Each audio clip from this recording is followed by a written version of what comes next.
Knicks' last NBA championship. They're waiting 9 days for game number 1, but it is hard not to marvel at what this team has been able to accomplish. IT was sitting right where Chris was last night. He called them the most dominant team in the playoffs. And if you like analytics and you like the numbers, he's not wrong. Check this out. Sportico putting this out on social media. The Knicks have played the best 10-game stretch in NBA history. And you can see that number that's there, the plus 246. Guys, it's not close. I mean, and you think about some of the other teams, the 2017 Golden State Warriors, you think about the 97 Bulls, we'll throw the 74 Bucks into the mix, who won the championship 1 year after the Knicks' last title in 1973. This is impressive, and I think a lot of credit has to go to Mike Brown. In fact, Josh Hart was on the show with us last night following that win and had this to say about his head coach.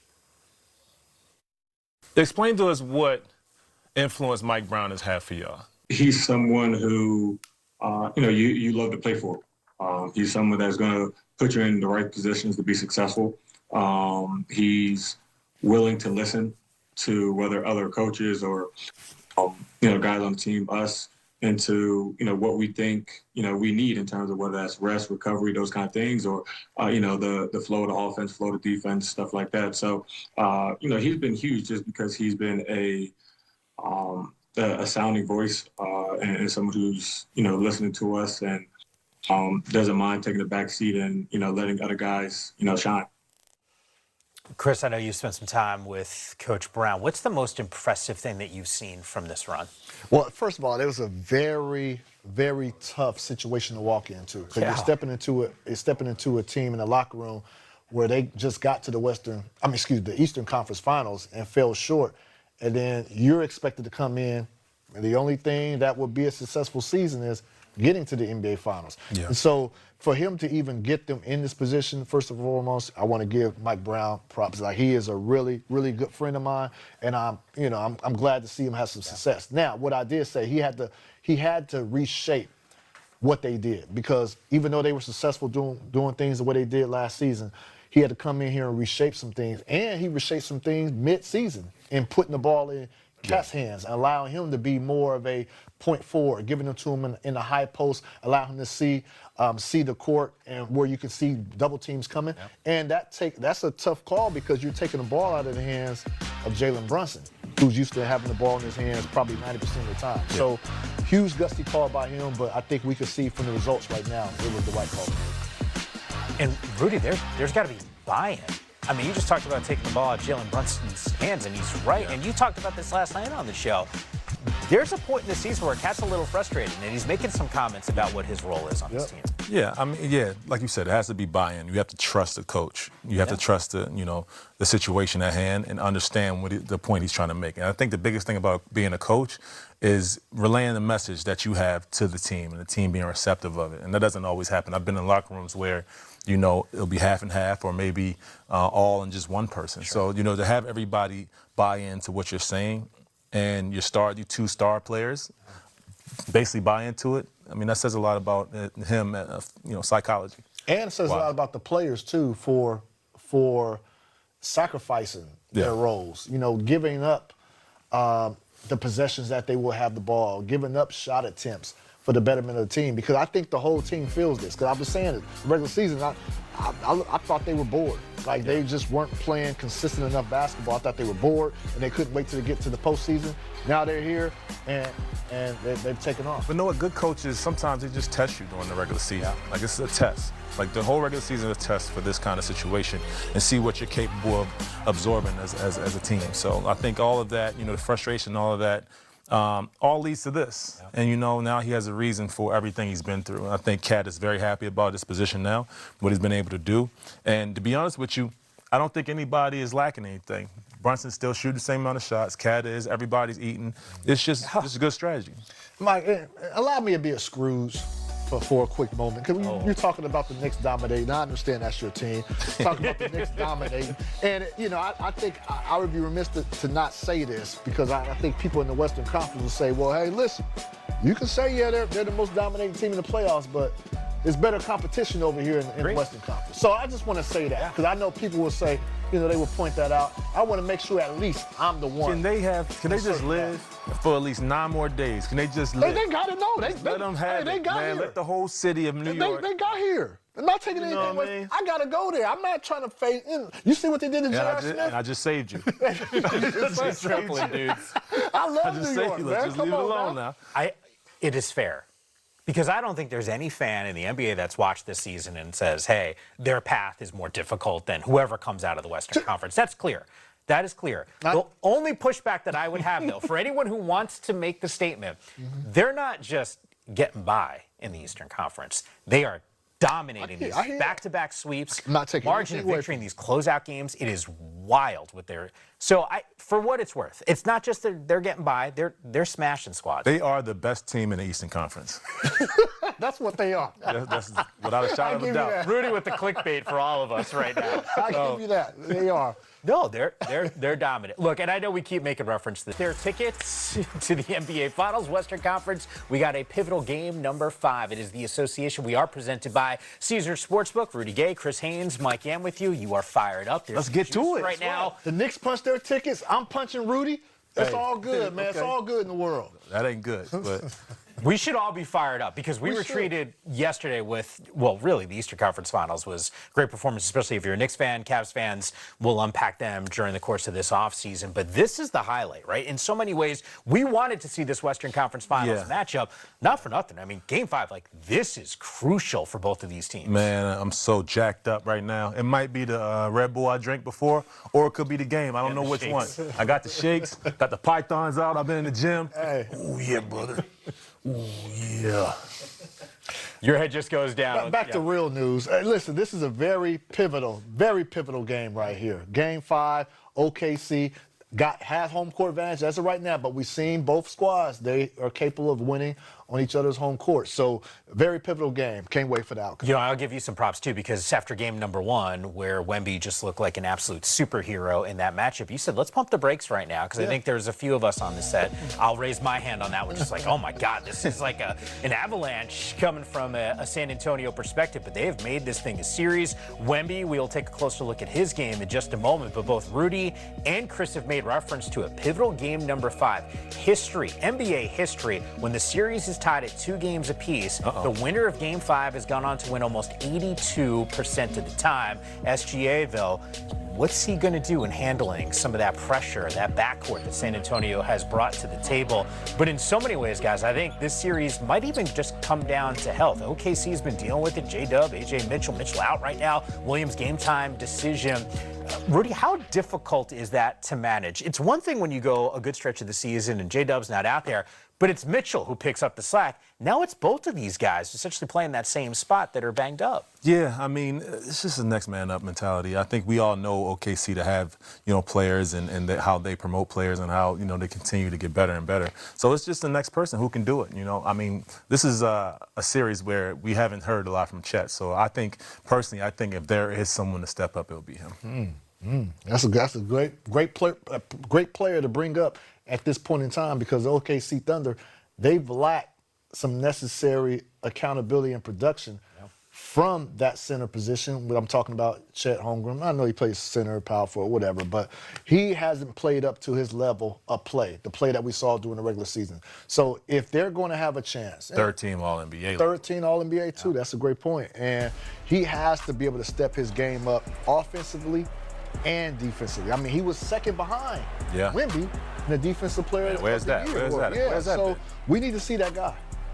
In the losses in the conference finals, Chet shooting about 33% from the floor. In the wins, almost 59%. So it is a very stark difference when you look at some of the numbers here. The Thunder, keep in mind, though, 20 turnovers they committed. They shot 33% from the floor. They were 6 of 33 from threes. They scored 82 points. That's the lowest point total that they've had in the last 4 years. So, Chris, you tell me, what changes in this matchup going from Game 4, where there's some struggles, to now Game 5? Well, let's talk about from OKC standpoint, from vantage point, right? SGA, he is struggling a little bit, especially when they're putting Stephon Castle on him. He's their primary defender. But the officiating has kind of changed throughout the course of a few games.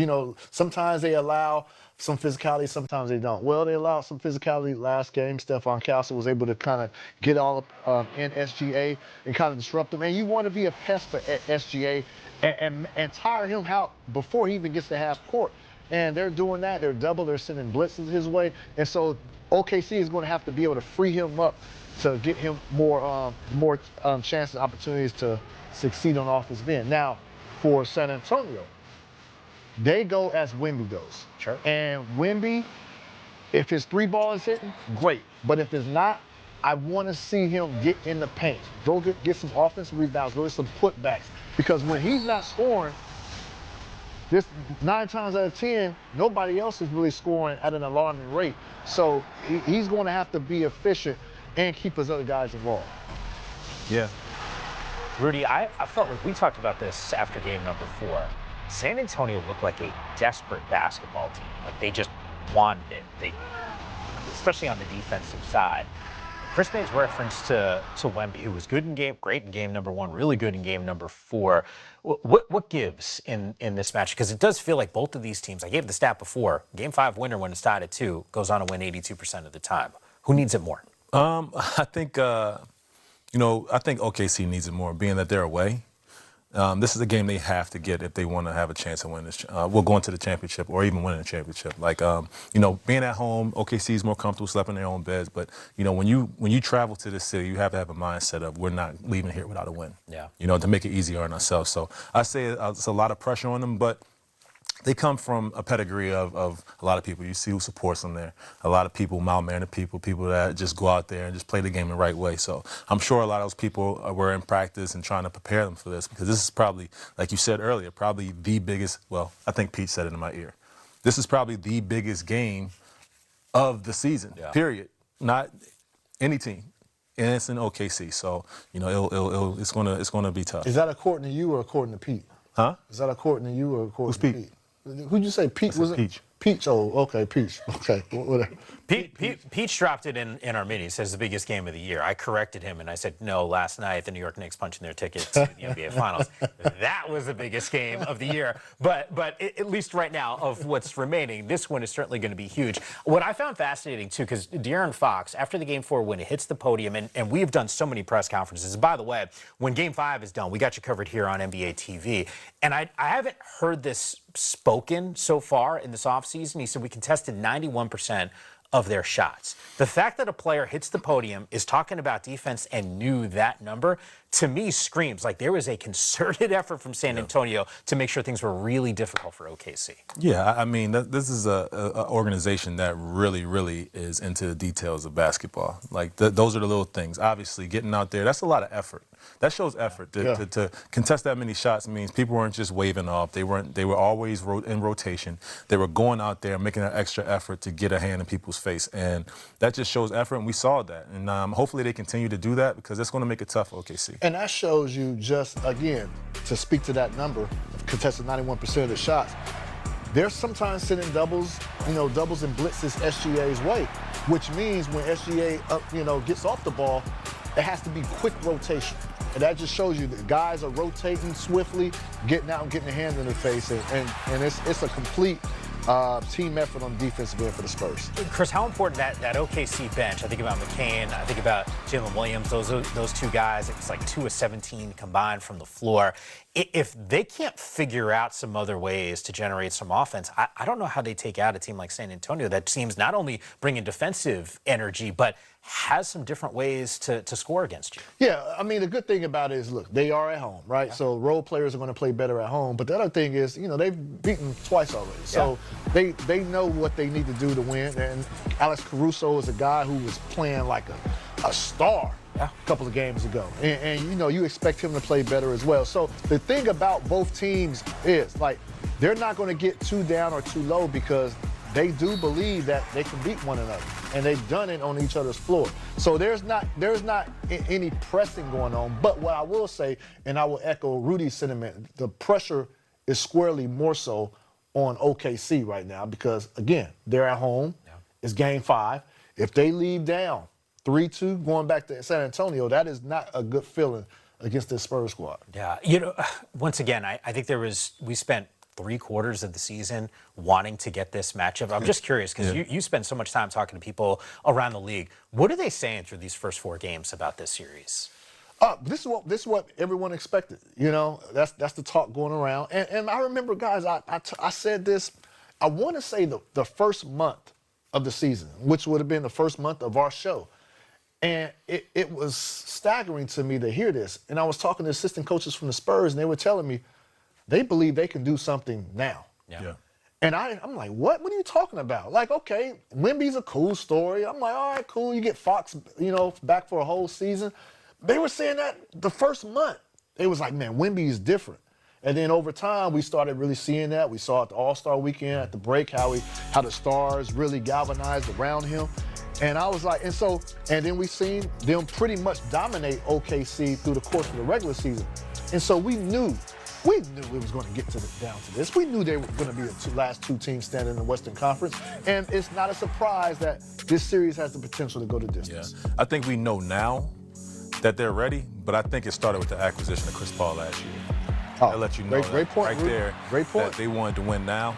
Whether they made it then or not, it really was about the promotion of these younger guys and getting them better and having someone like Chris Paul to teach them how to do things the right way. And Rudy, let me tell you about let's not stop there. Don't forget Chris Paul playing on OKC and helping SGA elevate to that level as well. Yeah. So Chris Paul definitely has his fingerprints on what San Antonio and OKC has been able to do over the last few years.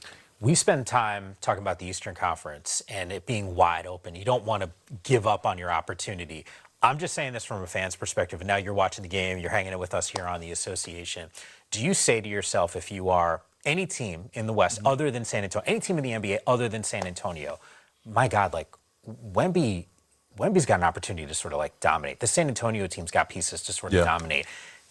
If you don't get it this time, like they got the potential to go on a serious run. Is that at all crossed your mind heading? I know you're worried about the game, but yes, I mean, the thing about it is I think the knock everyone had on this team was that they're too young. Yeah. And the fact that they have this experience and they're getting older and they're getting better within these situations is scary. The only thing you think about is contracts and the business of basketball. That's the only thing that I think that can stop them from continuing to get better and this team becoming a juggernaut because, that's the name of the game. But right now would be a time to maximize on what you have and while you can. And usually, yes, we do say a team is too young. They have to go through the bumps throughout the road before they get to the promised land. But we've never seen a 7'5" guy do this. So he's the outlier. You know what I mean? Like, yes, usually you have to go through the rigors and the bumps of playoffs in order to get to the promised land.